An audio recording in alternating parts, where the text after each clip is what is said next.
Ikundi cia gutetera ihoto cia umundu ni cieyumiritie na gukumithia ciiko cia maabitha a borithi aria marahuthirire hinya mukiruku muthenya wa ira na gucungiriria ikuo kuri amwe aria mararurunganaga na kuregana na watho wa kigina wa mwaka wa 2024.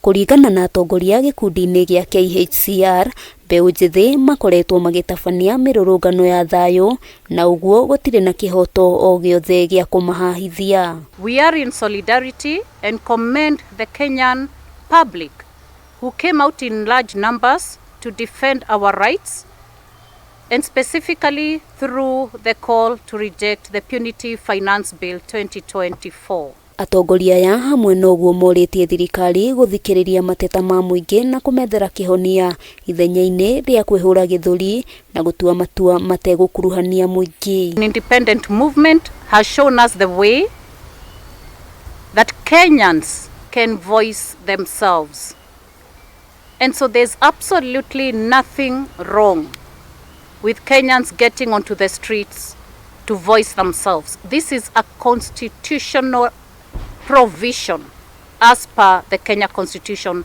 2010. Atongoria gikundi-ini gia KNHCR maugite ni ndeto ya kieha arurungani matarethaite na matharaita gutharikirwo ni maabitha a borithi, riu makiuria maabitha ya gutia gatiba ya bururi. Maya magithiaga na mbere kiama kia mawakiri kia LSK ni kiendekithitie gutabanio kwa uthuthuria wigie ikuo iria irahanikire utuku wa gukia umuthi mwena wa Githurai. This is no longer about Gen Zs, millennials or just the youth. The great people of Kenya have been moved to defend themselves against an overzealous and oppressive regime.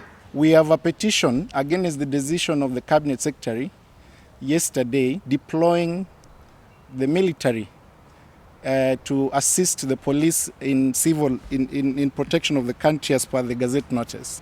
The court this afternoon has issued orders suspending the said Gazette notice, at the same time declaring the same to be against the law. Hamwe noguo ngwataniro ya makanitha onayo ni kumithitie uhuthiri wa hinya mukiruku kuria rurungani aria makoretwo magitabania mirurungano icigo-ini itiganite cia bururi. Very unfortunate that the police can follow people right into the church premises and kill our sons there. That is very wrong. Shedding of blood in our church premises. These people were running for safety.